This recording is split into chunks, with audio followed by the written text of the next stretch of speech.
They thought I wouldn't feel the shove.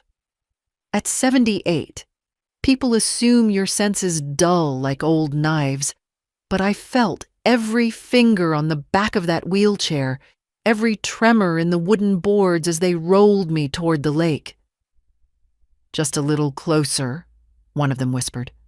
And then, one hard push, the splash, and the sickening sound of their footsteps retreating as if I were already dead. Cold swallowed me.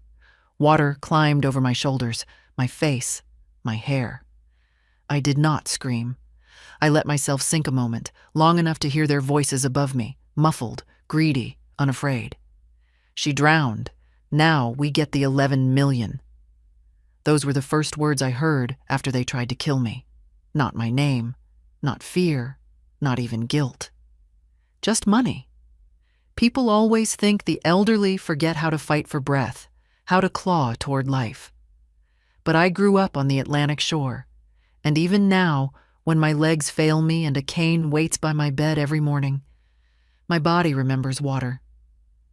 I pushed off the weight of the dress, angled myself sideways, and swam, slow, heavy, but steady, toward the shadow of the pier. When my fingers touched the barnacled post, I almost laughed. After everything they'd done over the years, after every quiet humiliation, every patronizing sigh, every time they spoke over me as if I were a piece of old furniture, this was the moment they chose to underestimate me. And it was the last mistake they would ever make. I surfaced behind the wooden skirting of the dock, hidden from sight. I heard them talking somewhere above, voices low, urgent. My son-in-law's tense murmur, my nephew's shaky breath, my own daughter silent. Of course she was silent. Silence had become her specialty, her shield, her cowardice. "She sank fast," one of the men said. "Camera won't see anything. It's done." Camera. My hand froze against the slick wood. They hadn't bothered to look behind themselves. Not once. They never looked at the things that didn't serve them. The security light blinked faintly near the boathouse, and I remembered. The marina had installed new surveillance last spring, a wide angle. Motion activated, recording constantly on weekends. They didn't know that. But I did. By the time they walked away, convinced they'd solved all their financial troubles in one afternoon, I had already mapped out my path to the shore. The water numbed my arms, my legs, even my jaw, but I kept moving, inch by painful inch, until I felt mud under my palms, until I could drag my body forward. The world above looked almost peaceful, evening light, dragonflies skimming the surface, the laughter of teenagers across the lake, ordinary life going on as if my death had been a small, forgettable thing. I sat there for a moment, soaked, hair plastered to my skull, dress ruined, heart steady, not frightened, not broken. Something inside me had cracked wide open, yes, but it wasn't fear. It was clarity. For years I had known they were circling me like hungry fish, waiting for weakness. For years I had told myself to forgive, to stay quiet, to love them past their flaws.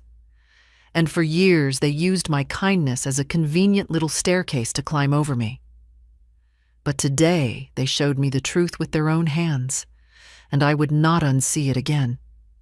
I got up, slowly, painfully, and began the long walk home, water dripping from me like the last remnants of my old life. They thought I had drowned. They thought the lake had taken me for good. But I was still here. And for the first time in decades, I was no longer afraid of what came next. By the time I reached my front porch, the sun had already slipped behind the pines, leaving only that pale, tired light that leaks into the world before night settles. My dress clung to me like wet skin. My hair dripped down my back. My shoes squelched with every step. I must have looked like some ghost that crawled out of the lake instead of into it. But I walked, slow, stiff, leaning on the railing for balance. My legs shook from the cold and from the effort, but they carried me farther than my family ever expected they would again. When I pushed open the front door, the house greeted me with its usual quiet. No perfume of dinner in the air, no hum of conversation. Just the worn smell of home, old wood, paper, tea leaves. Nothing had been disturbed. They hadn't rushed here afterward to check, to pretend concern. Of course they hadn't. I closed the door behind me, and only then did I notice the trembling in my hands. Not fear, just the shock settling in. I sat down on the little bench by the entryway and peeled off my soaked cardigan. Water pooled on the floorboards. I could hear my own breathing, ragged but steady. The clock in the hallway ticked its slow, indifferent rhythm, the same as every night. It should have been a comfort. Instead, it felt like a reminder. This house had stood by me better than the people I raised. I took a moment before moving again. My legs felt like cold sand. I rubbed them to bring back some warmth, then pushed myself up and walked to the kitchen. Habit guided me more than thought. I put on the kettle, even though I was shaking too hard to hold a cup properly. Old women aren't supposed to climb out of lakes after their own blood tries to drown them, but old habits stay with you. While the water heated, I glanced at the window. A car rolled past the house, slow, familiar shape, familiar headlights. My daughter's husband, Grant. He didn't stop. He didn't even slow down, probably checking to make sure no police cruisers were parked outside. It was strange. I'd always thought the worst thing he'd ever done to me was take advantage of my generosity. I hadn't realized until today that advantage has a bottom to it. Once they reach the bottom, they give you the final push. The kettle clicked off. I made tea but didn't drink it. I just cupped the mug in my hands, letting the warmth bleed into my fingers. I should have called someone, the police, a neighbor, my doctor, anyone. But my mind kept circling the same quiet truth. They believed I was dead. And that gave me time. Time to think. Time to act. Time to slip through the cracks of their assumptions like water through a rotten board. I changed into dry clothes, folded the wet ones, and set them in the laundry basket. Not because they mattered, but because I needed to do something small and normal. Something that didn't involve the taste of lake water and betrayal. Then I sat in the living room. My husband's photograph stood on the mantel, the same place it had been for 20 years. He was smiling, sunburned, squinting into the camera the day we bought this house. It had felt too big for us then. Now it felt too empty. "You'd know what to do," I whispered to him. My voice cracked a little. It wasn't grief, just exhaustion. He'd always been the one with clear judgment. Me. I'd forgiven too easily, trusted too long, swallowed too much for the sake of peace. Peace that, as it turned out, only benefited the people willing to hurt me. My thoughts drifted back to the lake. The feel of the water, the tilt of the dock, their voices. The way my daughter didn't say a single word. What keeps a woman silent while her own mother is being murdered? Fear? Weakness? Dependence? None of those excuses mattered anymore. I leaned back, feeling the ache in my bones. The house creaked as if settling deeper into itself. Outside, a stray dog barked once, then fell quiet. I knew they would come eventually, not to check if I was alive, but to start planning how to explain my accident. Maybe tomorrow.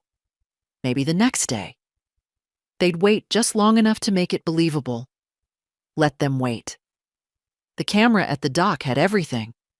and I needed to be careful with everything that happened next. One wrong move and they'd twist my survival into confusion, into age, into poor memory, into anything that freed them. I closed my eyes, letting the silence fold around me like a blanket. Not a comforting one, but one I could use to gather strength.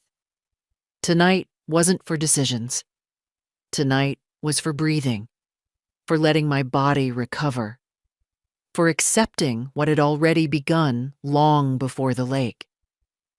They thought the water would finish me, but tomorrow I would begin something of my own. I didn't sleep that night. I lay on my side, staring at the faint crack in the ceiling, the one my husband used to promise he'd fix next weekend. He never fixed it, and after he died, I never asked anyone else. Some things you leave untouched because they remind you of who you were with the person you lost. The house felt too quiet, even for me. Usually, silence comforts me. It has weight, warmth, a shape. But that night, it felt like something pressing against my ribs. Every time I closed my eyes, I saw the water swallowing me, heard their voices, that cold certainty in them. She drowned, as if they'd simply tossed out a broken tool. Around 4 a.m, when the dark outside turned that strange blue that isn't night anymore, but not morning either, I pushed myself upright. My joints protested. My breath felt thin. But I knew lying in bed would only let the fear settle deeper into me, and I was too old to let fear take root again. I turned on the lamp beside the bed. Its warm light spilled across the room, catching the dust on the dresser, the old quilt at my feet, the framed photos lined neatly along the wall. My daughter at 12, gap-toothed and grinning. My husband in his uniform, holding a fishing rod. My nephew at 9, leaning against me like he belonged there. They all looked so young on those shelves. Innocent. Before life hardened them. Before money twisted everything. I stood up slowly, steadier than I expected, and walked to the bathroom. The mirror showed an older woman than the one I felt inside. Hair gray and thin at the temples, eyes tired, skin creased with the years of living and forgiving. But there was something else there, too. Something I hadn't seen in a long time. A tightness around my mouth. A steadiness in my gaze. Resolve. I washed my face and cupped water in my palms, letting it drip down my neck, washing off the remnants of lake water and the grime of their betrayal. Then I wrapped myself in my old robe and padded into the kitchen. The kettle felt heavier than usual, or maybe it was my hands. I filled it, set it on the stove, and leaned on the counter while it warmed. The slow hiss of heating metal filled the room. Little sounds matter when you're alone. They keep you anchored. I took out my old address book, the one with frayed edges and phone numbers written in my careful handwriting. My husband's handwriting still lingered on a few pages, too. He always pressed too hard with the pen, as though the ink would vanish if he didn't carve it into the paper. I ran my fingers over his letters. Beside his name was the number of the lawyer he trusted most, written almost 20 years ago. Daniel Reeves. I hadn't spoken to him in a decade. He retired, I'd heard. Still, the number was there. And in my experience, men like him never fully retire. But it wasn't time to call. Not yet. Not while they still believed I was dead. I needed them to stay comfortable in that lie a little longer. People reveal the most when they aren't afraid of consequences. The kettle clicked off. I poured myself tea and sat at the table. The steam fogged my glasses. For a while, I just held the mug, letting the heat soak into my fingers. My hands had always been my strongest part. They raised a child, tended to a husband, sorted thousands of library books, wrote letters that shaped small lives. Now, they trembled just a little. Age does that. But they still worked. I spread out the mail on the table, bills I didn't recognize, statements with strange charges, insurance letters addressed to me about my own declining cognitive function, letters I never saw before. Grant must have been intercepting them, or forging them. That man had always been too smooth, too confident, too ready to say the right thing and then act the wrong one. My daughter, Wendy, used to swear he was good for her. "Mom, he's ambitious," she'd say. "He pushes me." I remember telling her, years ago, that there's a difference between a man who lifts you and a man who stands on your shoulders. She laughed then, told me I worried too much. I wonder what she'll say now, if she'll say anything at all. I sipped my tea. The taste steadied me. Earthy, familiar. When the clock struck 6, I pulled on a sweater and stepped outside. The air was cold, sharp, and clean. Morning birds were calling from the trees, oblivious to what happened the night before. I walked down the driveway slowly, testing the strength of my legs. They held. Barely, but they held. At the end of the driveway, I stopped and looked up the street. No car, no movement. Just a neighborhood waking up, unaware that a woman who was supposed to be dead was standing in her slippers on her front lawn. I took a long breath. It burned a little in my chest, but it felt good. Real. Today, I told myself, wasn't the day for confrontation. Today was the day I began quietly pulling back everything they had taken. All the years, all the money, all the dignity. I turned back toward the house and went inside, closing the door gently. My hands were steady now. The water hadn't drowned me. It had washed me clean. By mid-morning, I felt steady enough to drive. Not comfortable, steady. At 78, you don't confuse those two things. Comfort is a warm blanket.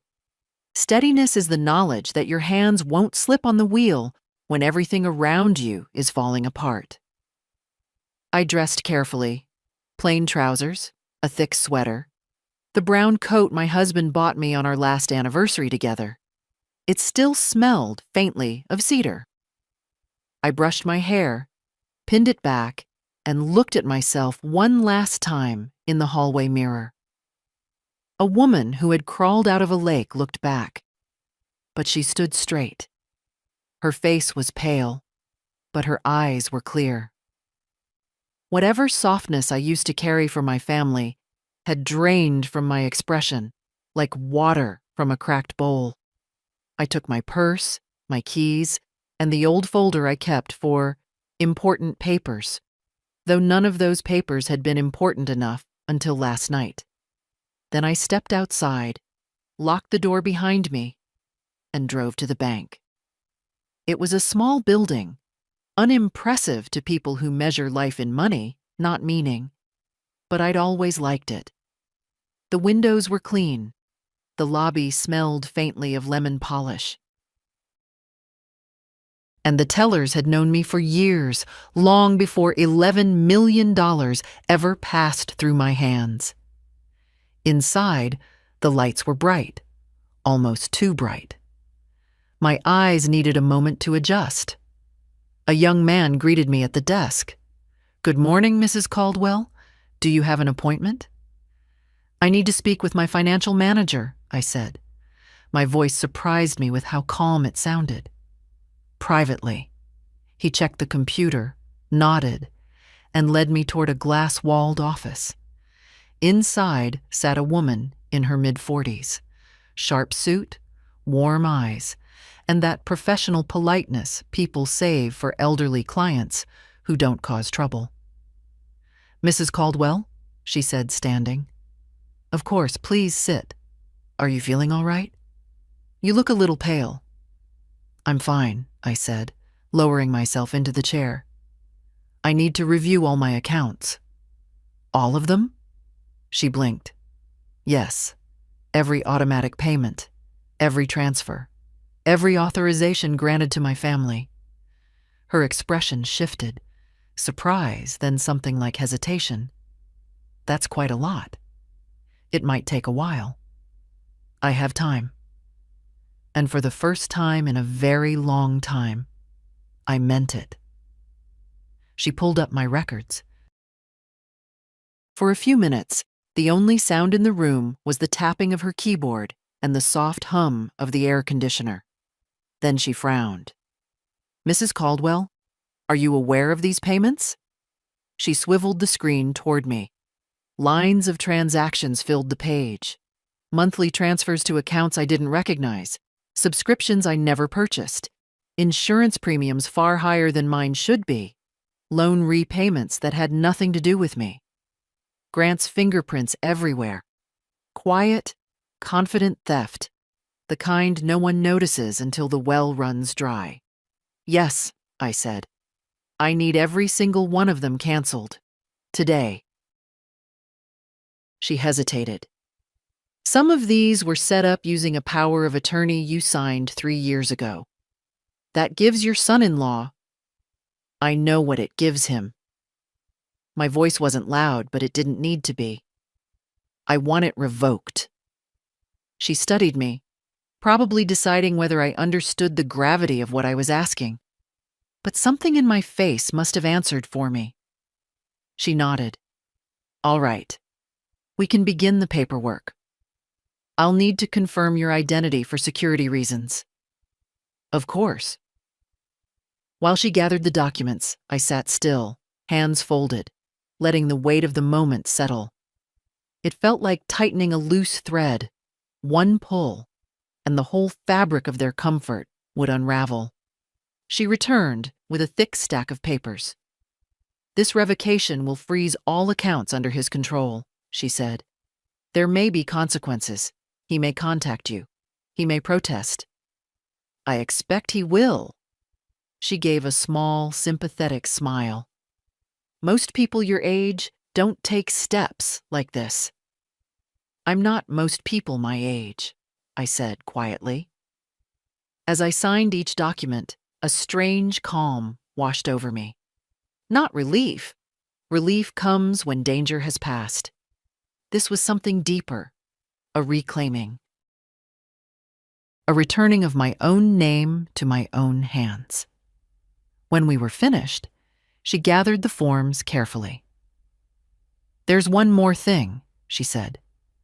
Your account history shows significant withdrawals over the past year. Some large, some small. All authorized through that power of attorney. Do you want to audit those too? I nodded. Yes, every dollar. She folded her hands. I'm sorry. For what?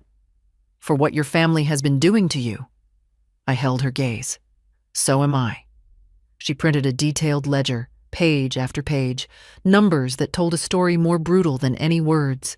Vacations I never took, medical bills that weren't mine, luxury purchases under my name, loans, debts, lies.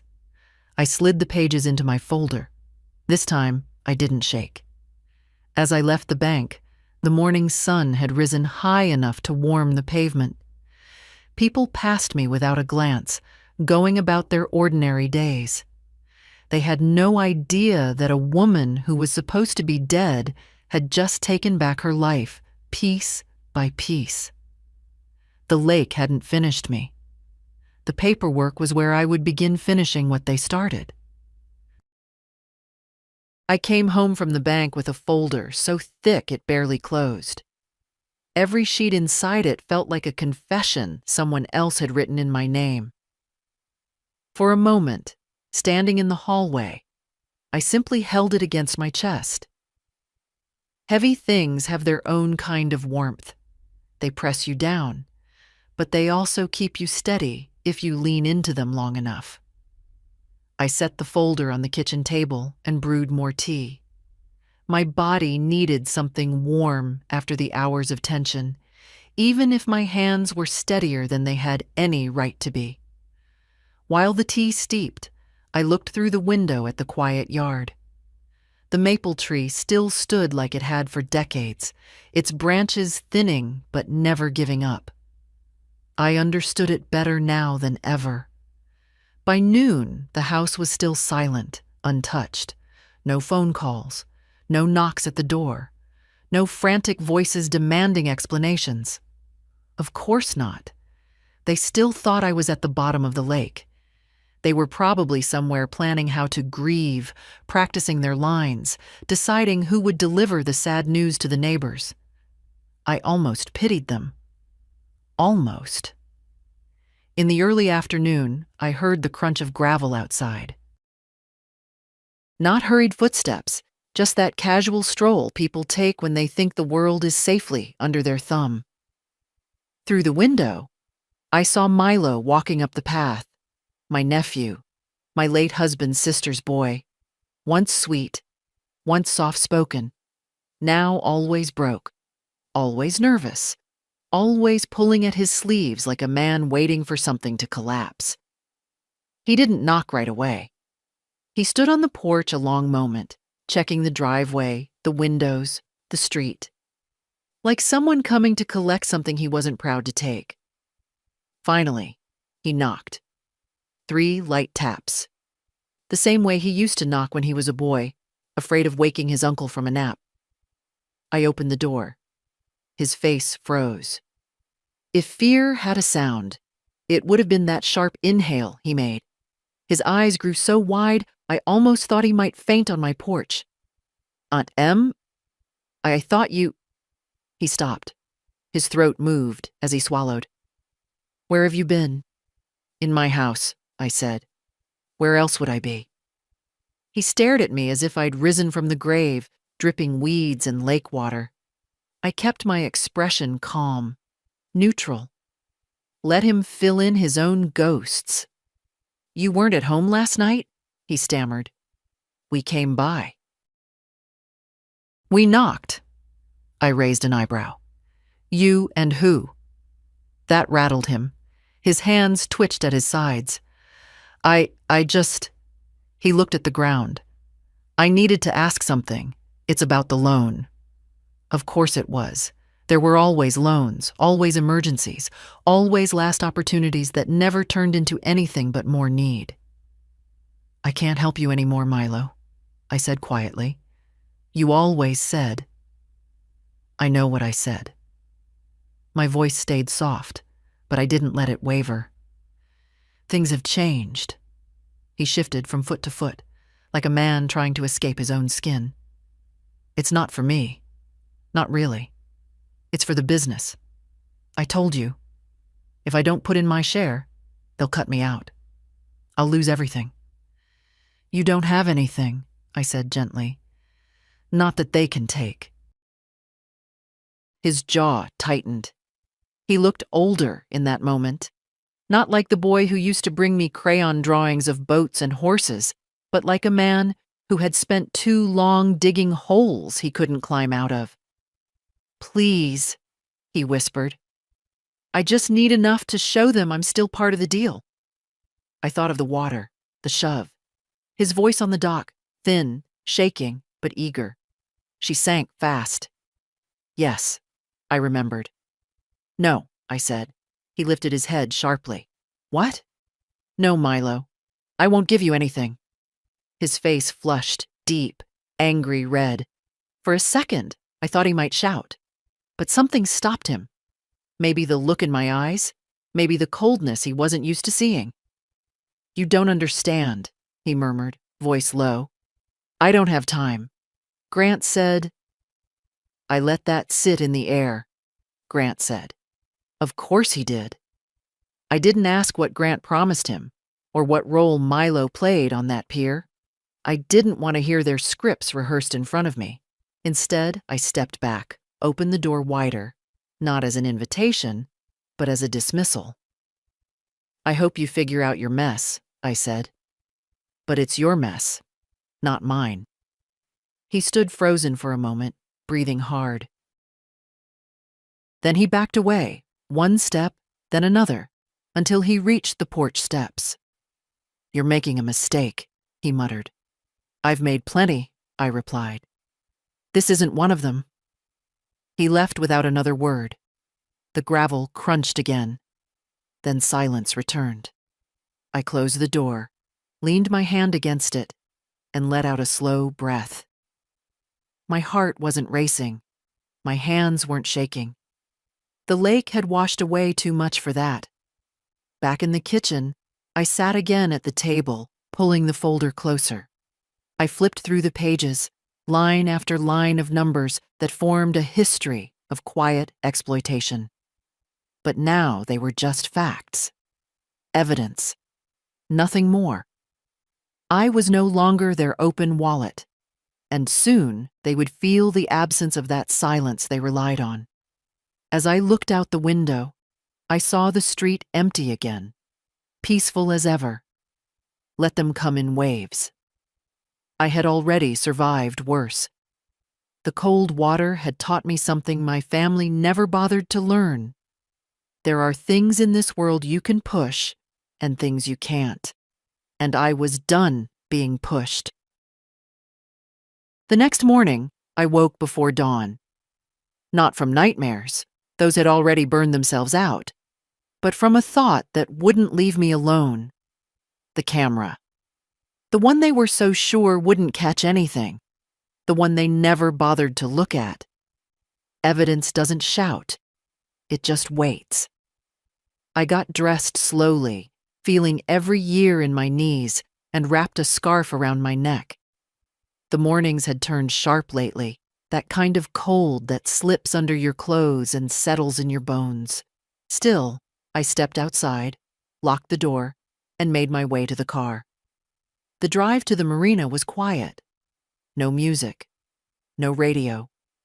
Just the sound of tires on pavement and my own breath. I parked in the gravel lot, the same one where we used to come for summer picnics when my daughter was small. Strange how a place can hold both joy and betrayal without changing its face. The marina office was a squat building with peeling paint and a window permanently fogged from moisture. Inside, a young man sat behind the counter, boots up, half asleep over a mug of coffee. He straightened when I came in. "Morning, ma'am. Can I help you?" "Yes, I need footage from last night. From Dock 3. He blinked. "Are you a boat owner?" "No. Security won't release footage unless you're involved in an incident." I was. That made him sit up. What kind of incident?" I looked at him steadily. "The kind you don't talk about in hallways." He hesitated, then stood. "1 minute. I'll get the manager." The manager came out, a woman in her 50s with weathered skin and the calm demeanor of someone who's seen everything that can go wrong near water. Her eyes narrowed slightly when she saw me. "You said you need footage?" she asked. "Yes." "Mind telling me why?" "Because someone tried to kill me last night." The young man behind her sucked in a breath. The manager didn't flinch. She studied my face the way a nurse checks a wound. Quietly, efficiently, without pity. "Come with me," she said. She led me into a back room with monitors lined across the wall. Screens showing rippling water, empty piers, a few fishing boats rocking gently. Dock 3 came up with a swipe of her hand. "You sure you want to see this?" she asked. "I'm sure." The footage played. There I was, small, frail, sitting in that wheelchair like a broken toy. And behind me, the 3 of them, Grant's firm hand on the handle. Milo glancing around nervously. Wendy standing just far enough away to pretend she wasn't part of it. I watched them speak. I couldn't hear the words, but I remembered them. Then the shove. My body hitting the water. my daughter turning her face away. The manager let out a low whistle under her breath. Damn. I didn't respond. My hands lay still in my lap. I had already lived that moment. Seeing it again didn't hurt. It simply confirmed what the lake had already told me. They made their choice. Now, I would make mine. I'll need a copy, I said. The manager nodded. I'll download it. You want a flash drive or a disk? Flash drive. She prepared it in silence. When she handed it to me, her fingers rested on mine for a second longer than necessary. You going to the police? She asked quietly. In time. You want me to file the report? No, not yet. She studied me again, then nodded with a kind of respect I hadn't felt from anyone in a long time. If you need anything at all, you come to me. Understand? I do. I slipped the flash drive into my coat pocket. It felt small there, almost weightless. Strange, how something so tiny could hold the truth of a whole lifetime. As I left the office, the wind off the water cut through my coat, but I didn't shiver. My steps felt slow, but firm. I walked back to the car, passing the dock where it had happened. The boards still glistened faintly from last night's moisture. They had stood right here, thinking I'd vanish quietly beneath the surface, thinking no one would ever know what they'd done. But I knew, and now the camera knew too. I opened the car door, sat down carefully, and took one long breath before starting the engine. Every once in a while, life hands you a moment that splits your world into before and after. This was mine, and I was finally ready for what came after. I didn't drive straight home from the marina. I sat behind the wheel for a long while, the engine off, watching the sun crawl a little higher over the water. My fingers kept brushing the pocket where the flash drive lay. It felt like holding a loaded truth. Small, silent, final. Eventually, I turned the key and headed toward town. Not to the police. Not yet. Justice rushed is justice ruined. My husband used to say that. He was a patient man, slow to anger, but when he acted clean. I'd forgotten that part of him over the years, buried it under compromise and tired hope. Now it rose up like a hand on my shoulder. So I drove to the only person I trusted with something this large. Daniel Reeves's office sat above a hardware store, the same place it had been since the 90s. The paint on the stair rail had peeled off in strips, but the steps held steady under my feet. When I reached the landing, I paused to catch my breath. Age doesn't let you move fast, but it does teach you to move deliberately. The door was partly open. I pushed it gently. Daniel looked up from a pile of papers, his glasses sliding down his nose. For a moment he squinted, as if he thought his eyes were tricking him. Then he stood so quickly his chair rolled back. Imora? Good Lord, woman, you look... He stopped himself. Are you hurt? No, I said. Just older than yesterday.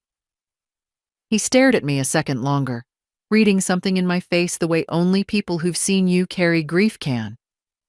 Then he gestured toward the chair across from him. Sit. Tell me everything. I didn't speak right away. I reached into my coat pocket and set the flash drive on his desk. He didn't touch it, not at first. Lawyers know that anything small and quiet can explode a life wide open. What is that? He asked softly. Evidence, I said, of an attempted murder. He inhaled sharply, but he didn't interrupt. I told him what happened at the lake. Slowly, carefully, the way you tell a doctor where it hurts without raising your voice. His expression changed as I spoke. Disbelief, anger, the hollow look of a man imagining something he wishes he hadn't pictured. When I finished, he leaned back and ran a hand through his thinning hair. "Jesus, Amora," he whispered. "Your own family." "Yes. You should have called the police immediately." "I know, but you didn't." "No." He sighed, long and heavy. Then he folded his hands on the desk. "All right. So tell me what you want." That was the first moment all day when my throat tightened. What did I want? For years, all I'd wanted was peace, a seat at the table, a phone call without a price tag, a family that saw me as more than a bank account on legs. But that chapter had ended by the lake. "I want control back," I said, "of my money, my house, my name." He nodded. "Reasonable. I want protections in place, legal ones, irrevocable, ones they can't touch. Also reasonable. And I want time before I hand that drive over. I want to understand the terrain before I force their hands." He studied me a moment, then gave a slow, approving nod. "Then we'll do this methodically." He unlocked a drawer and pulled out a stack of forms. Not dramatic, just paperwork. But paperwork can move mountains when used right.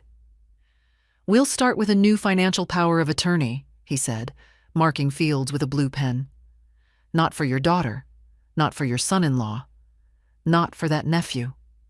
Someone neutral. Someone you trust." I thought of my granddaughter, Lillian, 25, steady as bedrock, with a gentle voice and a spine stronger than people noticed. "Yes," I said. "She'll do." "Good." He wrote her name carefully. "And we'll prepare a limited trust. You'll remain in full control, but the assets will be shielded. If your family tries anything, they'll run straight into a wall." He paused, his eyes flicking to the flash drive. "And that," he said, "goes in my safe until you're ready." I nodded. He opened another drawer and brought out a small, heavy safe box. When he placed the flash drive inside, something in me loosened. Not relief exactly. Relief is too soft. This was more like setting down a weight you'd carried alone in the dark. He closed the safe with a click. "That," he said quietly, "is the sound of your future, no longer depending on people who tried to drown you." I let out a slow breath. We worked for nearly 2 hours. Form after form. Signature after signature. My hand cramped by the end, but I didn't complain. Signing my name had never felt so much like reclaiming my life. When everything was done, Daniel stood and helped me up. "Amora," he said gently, "you know what comes next, don't you?" "Yes." "You know they'll lash out. I expect nothing less. And you know," he added, softer now, "that this is going to hurt." I looked him in the eyes. "It already did." "Last night." He nodded, understanding more in my voice than I said aloud. I left the office, stepping back into the hallway, the wooden boards soft under my shoes. Outside, the wind had picked up. A cold, honest wind. The kind that clears things. I tightened my coat and walked toward the stairs, one step at a time, steady and slow, like someone who had finally stopped running from her own life. I didn't look back. I didn't need to anymore. I didn't go straight home after leaving Daniel's office. My body was tired, but my mind wasn't done wandering. Some days, memories come whether you want them or not. They arrive quietly, like old neighbors who knock without waiting for an answer. I drove to the old pier outside town, the public one, not the marina. The boards were worn down and gray, edges soft from decades of water and wind. My husband used to bring me here when we were young, long before money became a heavy word in our lives. Back then, he'd pack 2 sandwiches and a thermos of sweet tea, and we'd sit on the edge with our legs dangling over the water. He'd talk about everything: fishing, his job at the plant, the strange dreams he had about building a boat he'd never find time to finish. I used to listen to him with my head on his shoulder, letting his steady voice smooth out the rough corners of my day. It was here he told me he wanted children. It was here we argued about whether we could afford a house. And it was here he held my hands the night he got the phone call from work, the one that sent everything spinning, the one that planted the seed of that $11 million settlement years later. He wasn't built for lawsuits. He was built for fixing things with his hands, not fighting corporations with steel teeth. But he did it anyway because we had to, because the injury that wrecked his back also wrecked the future we planned. Sometimes I think the money ruined more than the injury ever did. I sat on the same wooden beam where we once shared sandwiches. The wood groaned quietly under my weight. I could almost see him across from me. Sunburned nose, calloused hands, eyes that softened when they looked at me and hardened when they looked at anyone who tried to push me aside. He would have hated what my family became. He would have hated seeing me tiptoe around their wants, shrinking myself so the house stayed peaceful. He used to tell me, "Em, quiet doesn't mean small. Don't let them confuse the two."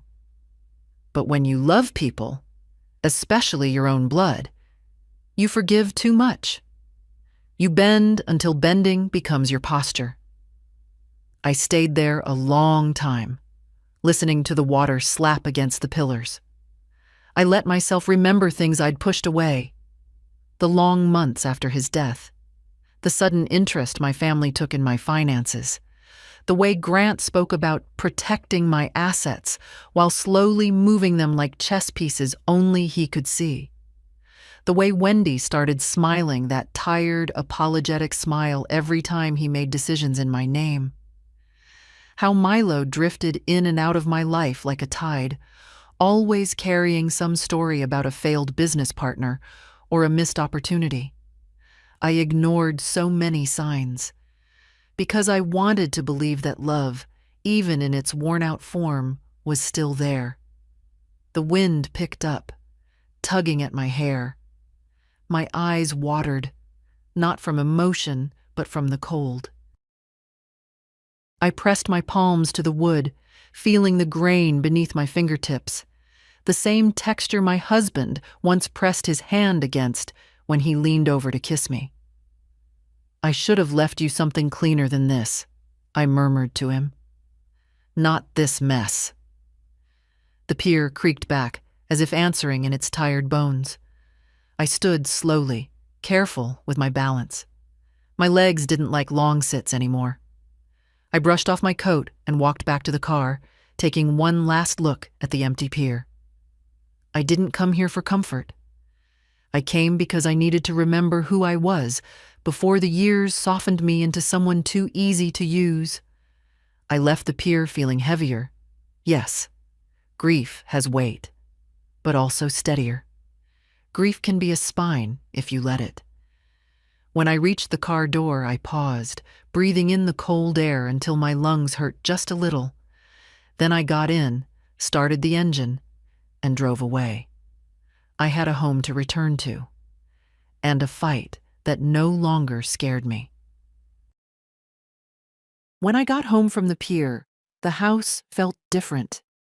Not safer, just clearer, as if the walls themselves had finally accepted what I already knew. The old way of living was gone. I set my keys on the counter, hung up my coat, and sat for a moment at the kitchen table, letting the quiet settle. The folder from the bank lay where I'd left it. Numbers, dates, transactions. They were no longer background noise. They were evidence of a life slowly drained, one familiar signature at a time. I reached for the phone to call my granddaughter, then stopped. Lillian deserved better than a rushed explanation over a scratchy line. She deserved the truth face to face, not squeezed between her work schedule and my fear. So I brewed tea instead and let the afternoon slide gently toward evening. Just after 6, my doorbell rang. I knew that knock. 3 even taps, the way only someone gentle would knock. Enough sound to announce herself, not enough to intrude. I opened the door and saw Lillian standing there with her tote bag hanging off one shoulder, cheeks flushed from the cold. "Grandma," she breathed, relief softening her whole face. "You scared me today." Her words startled me. "Scared you how?" "I stopped by earlier," she said, stepping in, "and you weren't home. You always are at that hour. I thought something happened." Something had, but not the something she imagined. "You're here now," I said. "That's enough." She hugged me carefully, mindful of my shoulders.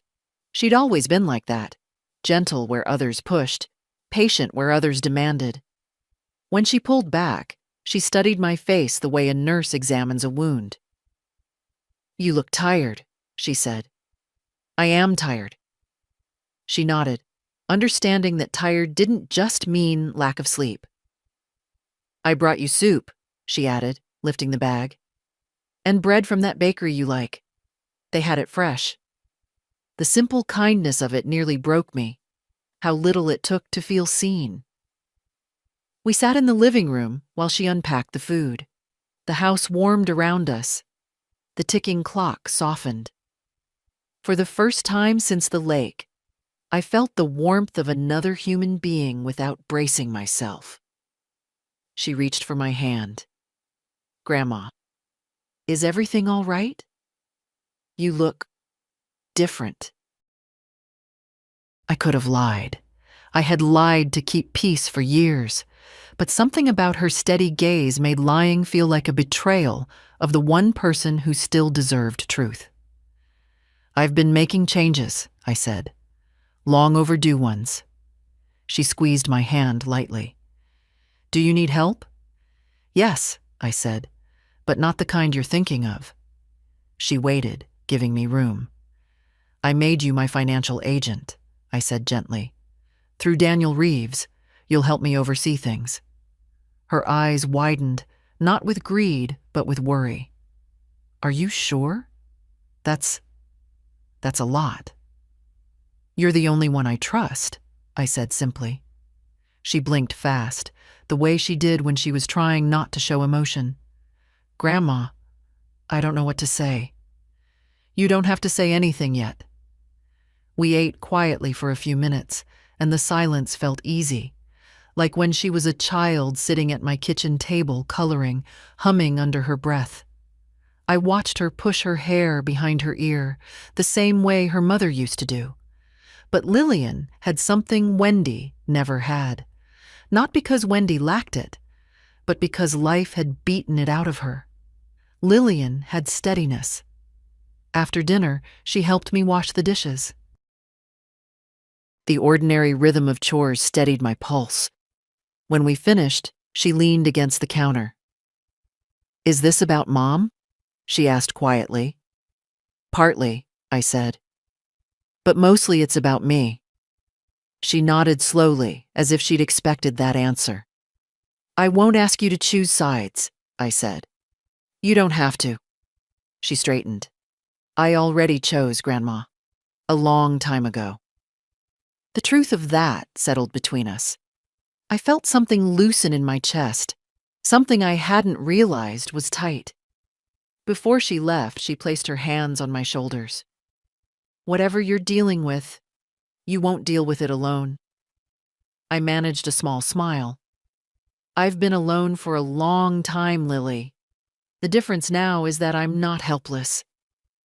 "I know," she said, "but I'm here anyway." When the door closed behind her, the house didn't feel empty. It felt prepared, as if something solid had shifted into place, something that had been waiting years to move. I turned off the lights, walked to my bedroom, and felt the steady pulse of a new truth settling into me. I wasn't fighting for money. I was fighting for the version of myself I used to be before I let everyone treat me like I didn't matter. And now I wasn't fighting alone, fighting. The next morning began with the kind of cold that settles in your joints before you're even fully awake. I sat up slowly, rubbed my knees, and let the room come into focus. The house looked the same as always, but I didn't feel the same. Something in me had shifted, steadied, like a table finally set on all four legs. I brewed tea and sat at the kitchen table with the folder from the bank spread out before me. I read each page more carefully than I had the first time. Names of companies I didn't recognize, insurance policies opened without my knowledge, and debts I supposedly owed. All of it signed with the same calm, practiced hand. Grant's. He had always been neat when he forged things. A tidy thief. At 9, Daniel called. His voice was calm, but I heard something under it. Anger pressed beneath professionalism. "Imora," he said, "I went through the preliminary audit. You should sit down." "I am sitting," I answered. "Good. Then listen carefully." He paused. "Your son-in-law took out 2 lines of credit under your name. One 5 years ago, one last year. Total nearly $300,000. I swallowed. Not shock, just confirmation. "That money is gone," he continued. "No investments, no assets, no trail that ends anywhere legal." I let out a slow breath. "And Milo?" "That's worse." Papers rustled on his end. "He used your information to guarantee a loan for a fraudulent investment group. They're under federal investigation. His name is nowhere on the documents. Yours is." I closed my eyes. That familiar dull ache pressed behind them. The kind that isn't pain, just weariness that has lived too long under your ribs. "Federal?" I asked. "Yes," he said. "If investigators reach your name, I will intervene. But the sooner we get ahead of this, the better." I nodded, even though he couldn't see me. "What do you need from me?" "For now, nothing. I'm building the case." "But Imora?" His voice softened. "Grant and Milo weren't just taking advantage of you. They were building safety nets for themselves using your identity. If they go down, they'll try to pull you down with them." That didn't frighten me. Not anymore. "They won't," I said quietly. After we hung up, I sat still for a long time, hands folded on the table. The refrigerator hummed. A bird thumped against the window, then fluttered away. Ordinary sounds. Ordinary morning. But nothing about my life was ordinary now. Around noon, the phone rang again. I recognized the number, my daughter Wendy. My hand hovered over the receiver. She had been silent since the lake. That silence was its own confession. I picked up. "Mom?" Her voice was thin, stretched tight. "Mom, I've been worried. Are you all right?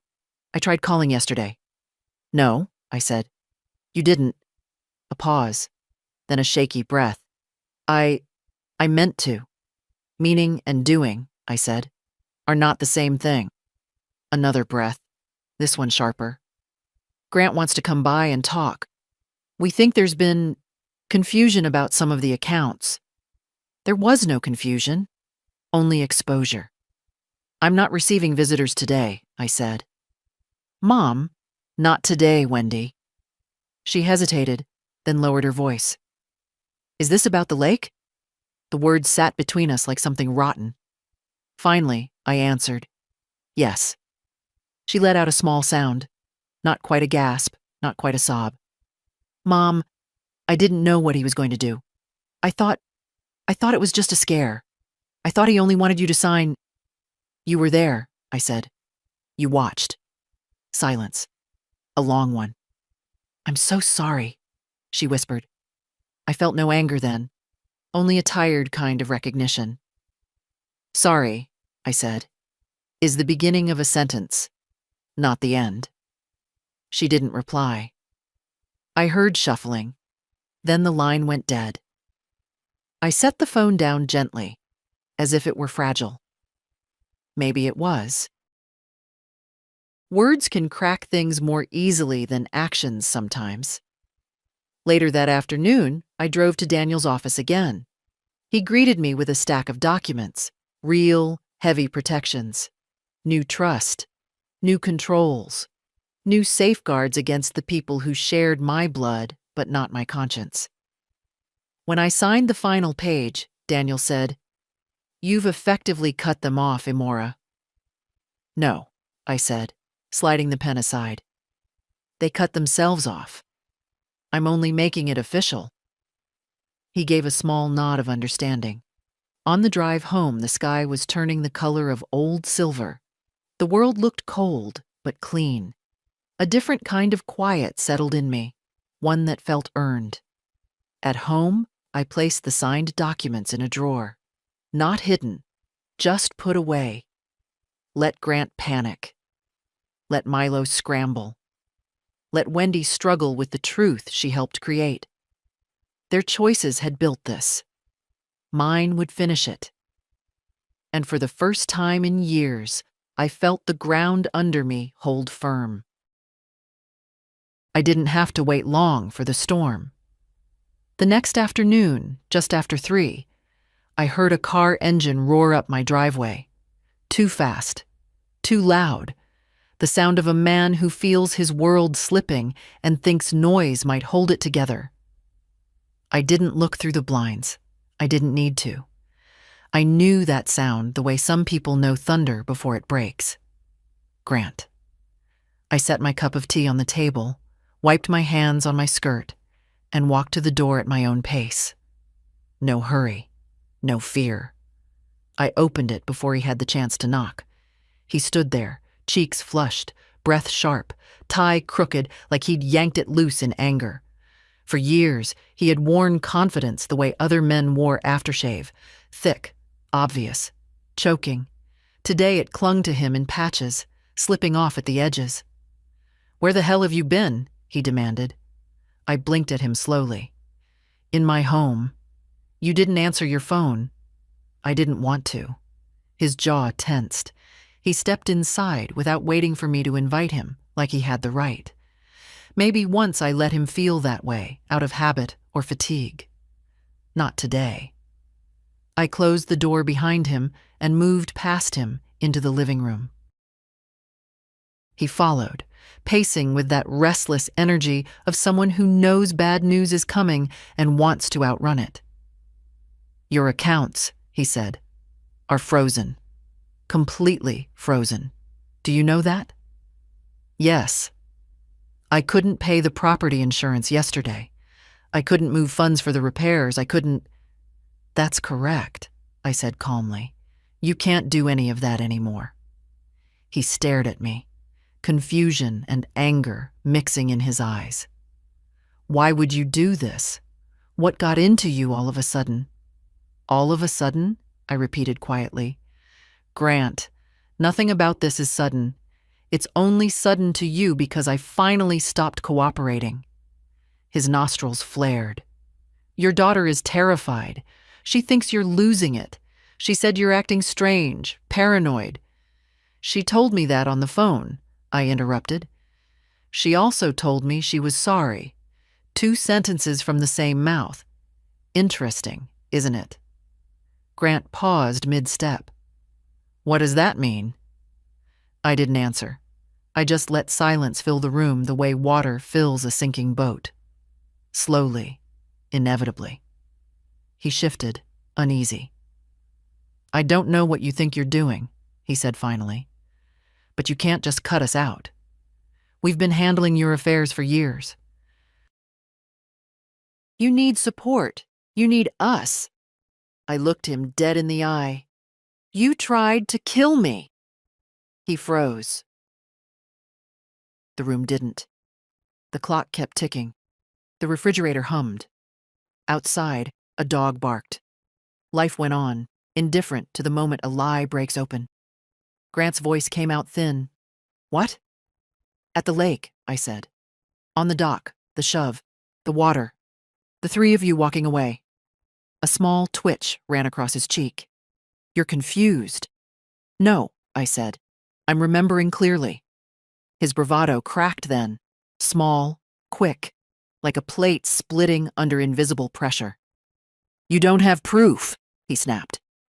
I almost smiled. Not out of triumph, just at the predictability of it. I do. He blinked. What proof? The camera at the marina. For a moment, he didn't breathe. Then he laughed. A short, desperate sound. There's no camera facing the dock. There is now.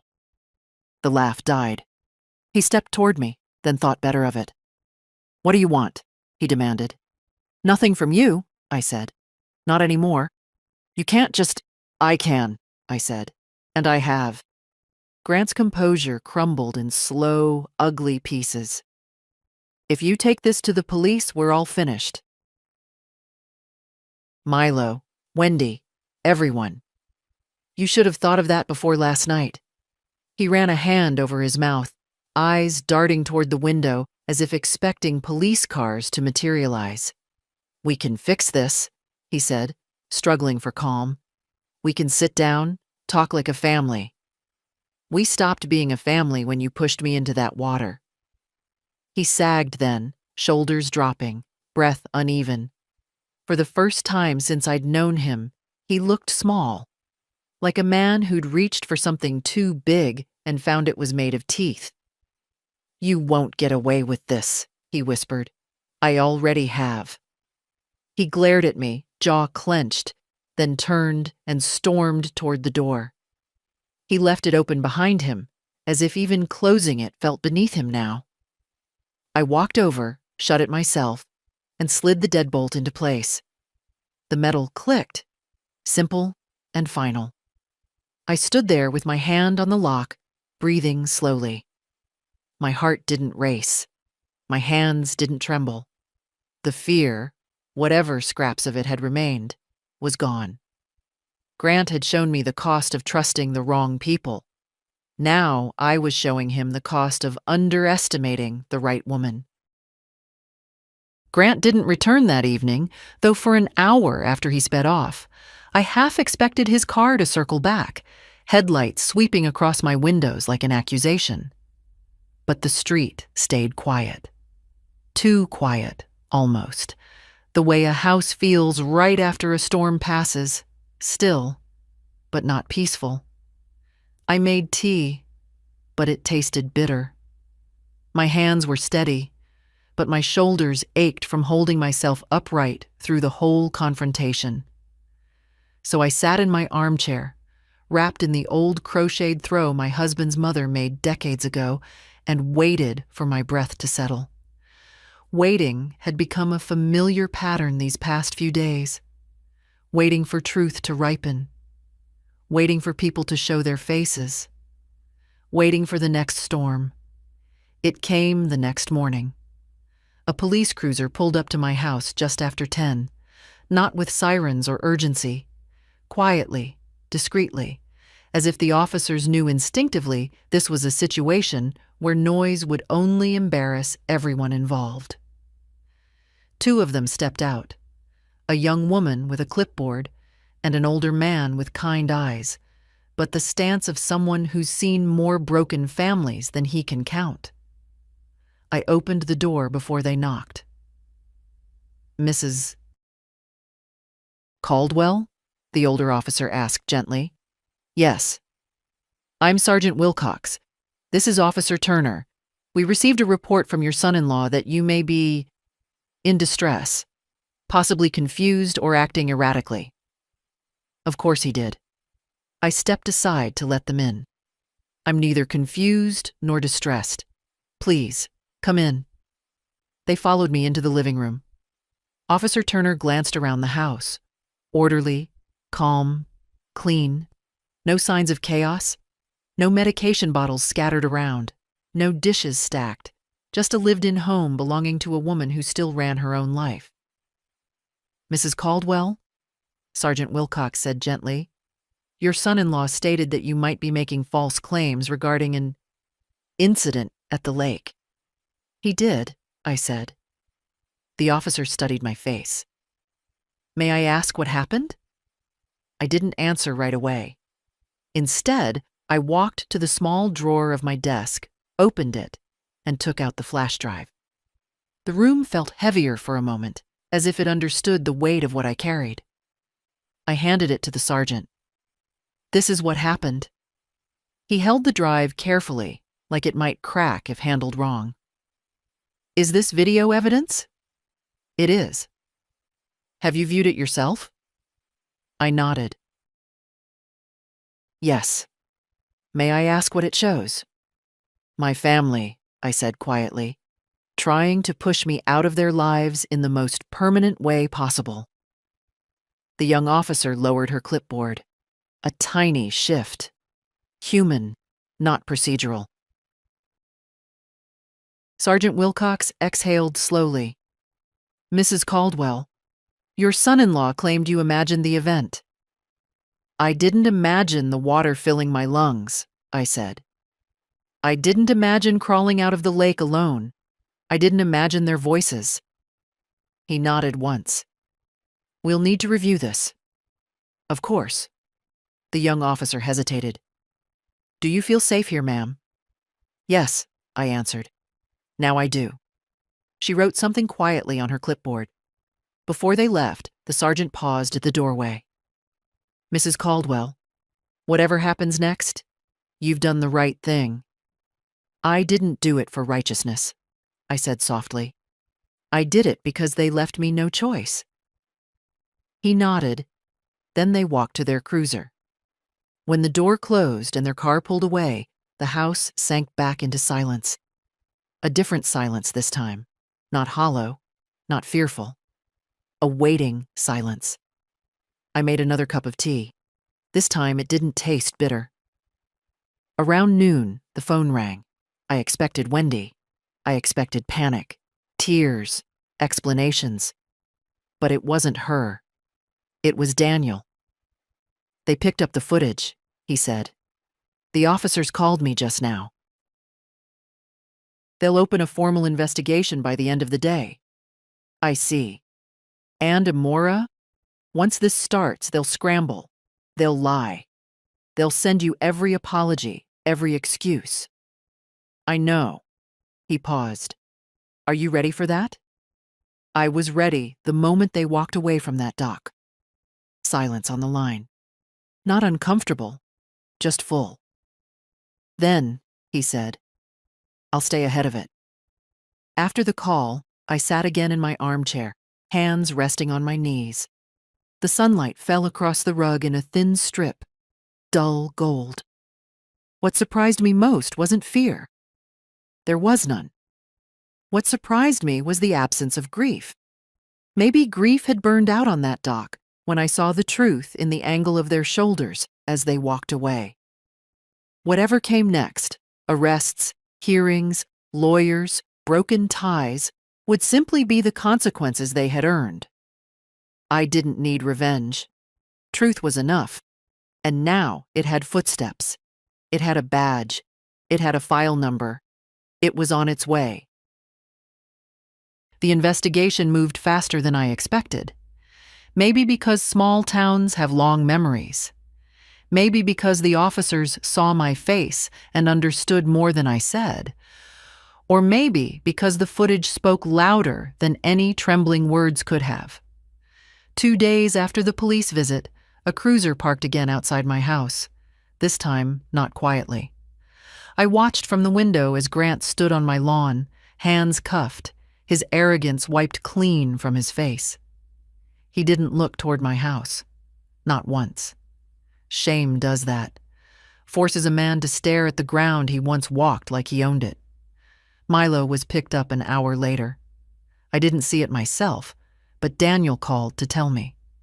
He ran, Daniel said, but not far. Running had always been his instinct. It was the standing still that he never mastered. Wendy wasn't arrested. She hadn't touched me, hadn't pushed. Her crime was silence, and silence is a wound that doesn't fit in legal boxes. But she came to my house that afternoon, small and pale, as if the world had suddenly grown too large for her. She knocked softly. I opened the door. Her eyes were red, mascara smudged, hair unbrushed. She looked like the child she used to be, lost, unsure, painfully tender. "Mom," she whispered. "They took Grant." "I know." She pressed a hand to her mouth. "They showed me the video." I stepped aside so she could come in. She moved slowly, like someone walking barefoot over broken glass. In the living room, she didn't sit right away. She hovered near the armchair before finally lowering herself into it, shoulders folding inward. "I didn't think—" Her voice cracked. "I didn't think he'd do it. Not really. He said it was just pressure. That we needed to talk to you. That maybe scaring you, just a little, would make things easier. I didn't know he'd push you. I didn't know he'd—" "You knew enough," I said. Not sharp. Just true. She swallowed hard. "I was afraid of him. I know. And I was afraid of losing everything." I sat down across from her. "Fear doesn't excuse what happened." "I know that, too." She wiped her eyes with a trembling hand. "I didn't come to defend myself. I know what I did, or didn't do.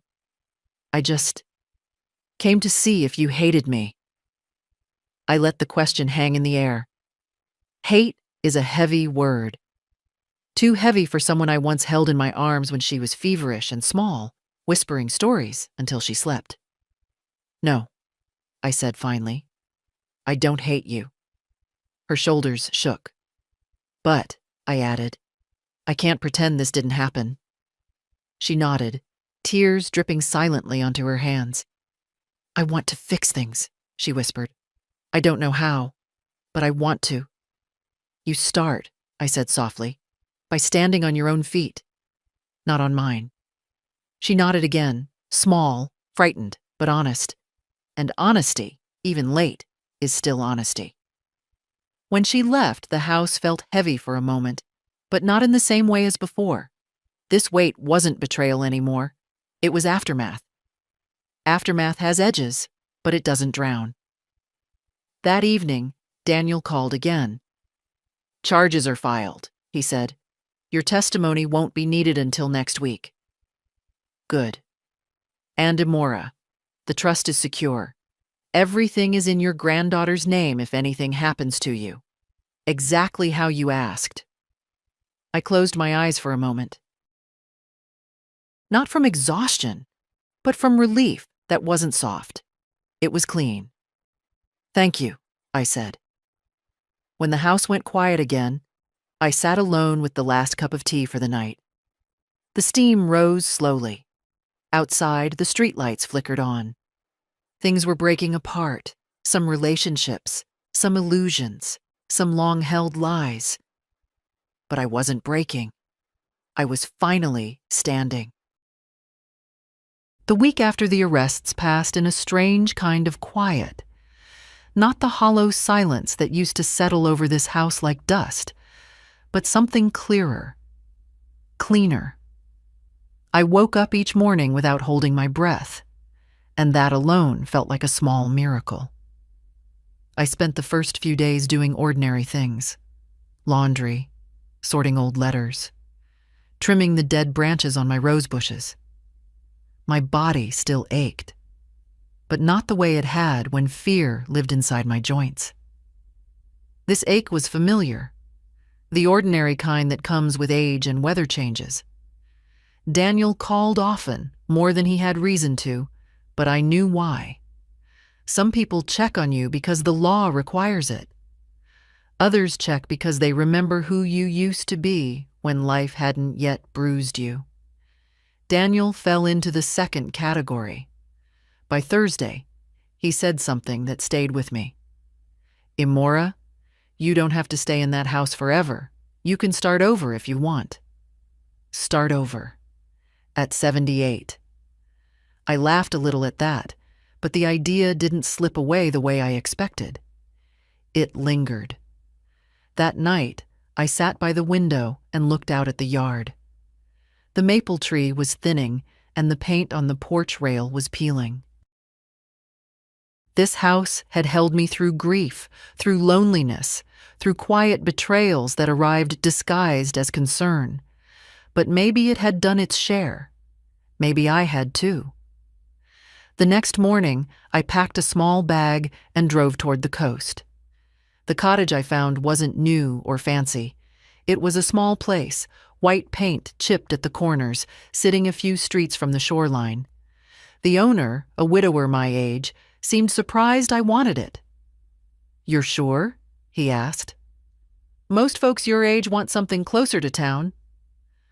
"I've spent enough years close to things," I said. "I want something a little farther from all that." When I stepped inside, the air smelled like old pine and sea salt. The floors creaked. The light was soft. There was no family history here, no shadows in the corners. Just space. I didn't sign anything that day. I simply sat on the small porch for a while, listening to the distant crash of waves. The sound was comforting, predictable. Water doesn't lie. It tells you everything by the way it moves. I drove home slowly, letting the idea take root. The next days were a flurry of decisions, quiet ones. I told Daniel to prepare the purchase papers. I visited the cottage again. I stood on its porch and watched the gulls trace wide circles over the ocean. I thought of my husband then, not the younger man from photographs, but the version of him I carried in my memory. Tired, gentle, stubborn in all the right ways. He would have liked the cottage. He would have stood beside me on that porch with his arm around my shoulders and said, "This feels right, Em." And it did. It felt right. On the day I signed the papers, Lillian drove me. She didn't ask many questions. She just held my hand when the keys were finally placed in my palm. "You sure?"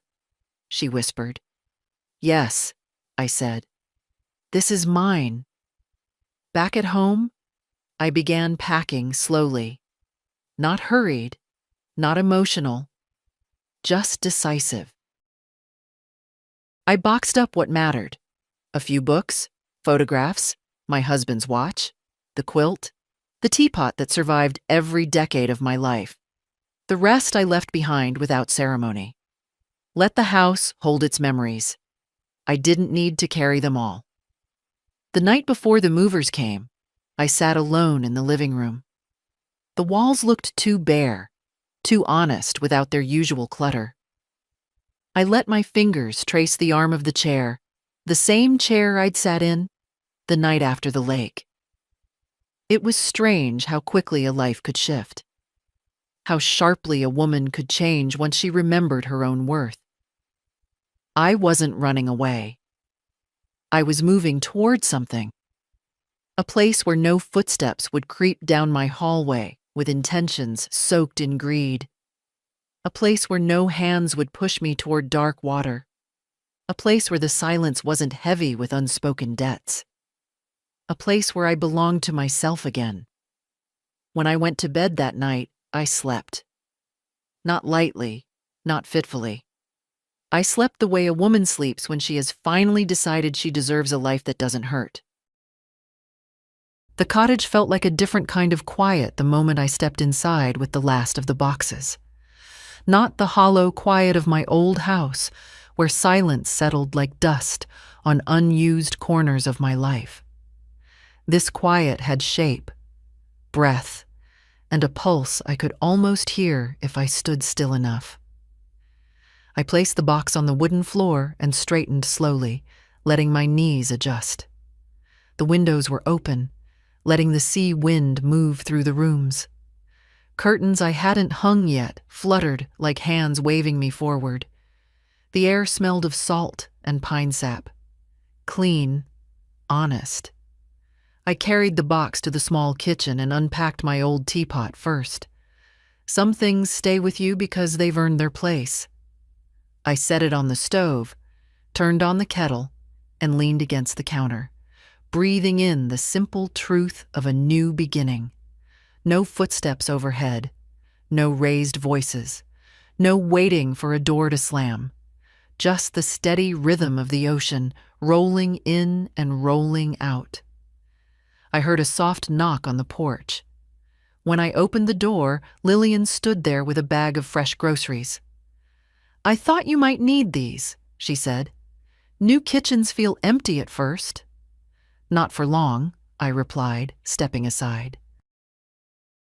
She wandered the small living room, smiling at the mismatched furniture, the faded rug, the chipped bookshelf.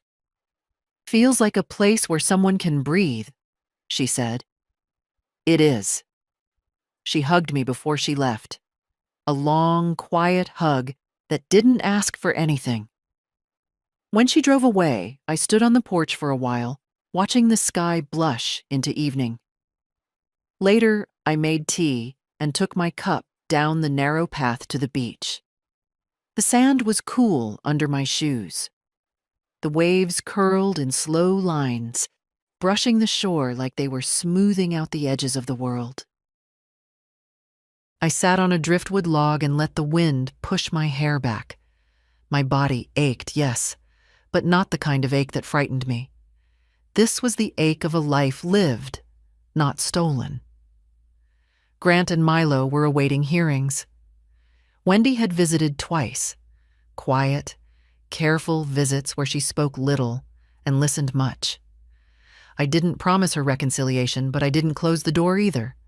Some wounds need time. Some people do, too. As for me, I had no more battles left to fight. Only days to live, slowly and freely. I didn't crave victory. I craved peace. And peace, for the first time in many years, felt reachable. I sipped my tea and watched the line where the sea met the sky. I thought of all the versions of myself I'd been: wife, mother, caretaker, forgiver, survivor. Now I was simply a woman sitting by the water, claiming nothing but her own quiet dignity. The lake had tried to take me. My family had nearly helped it. But I walked out of that cold water with more than breath. I walked out with a future. The waves curled closer, then slipped away. A steady rhythm, patient and sure. I wasn't afraid of being alone. I wasn't afraid of starting over. And I wasn't afraid of who I had become in the process. If anything, I was grateful. For clarity, for truth, for the strength age gives you when youth has stopped pretending to help. I finished my tea, stood slowly, and brushed the sand from my hands. The horizon glowed faintly, dim but promising. Before I headed back up the path, I said one last thing into the open air, more to myself than to anyone listening. You're allowed to choose yourself, no matter how late. And if you're reading this now, listening to an old woman's quiet truth, remember this. Don't wait for someone to push you into deep water before you reclaim your life. Choose yourself while you're still standing. And if this story touched you, share it. Someone else may need it more than you think.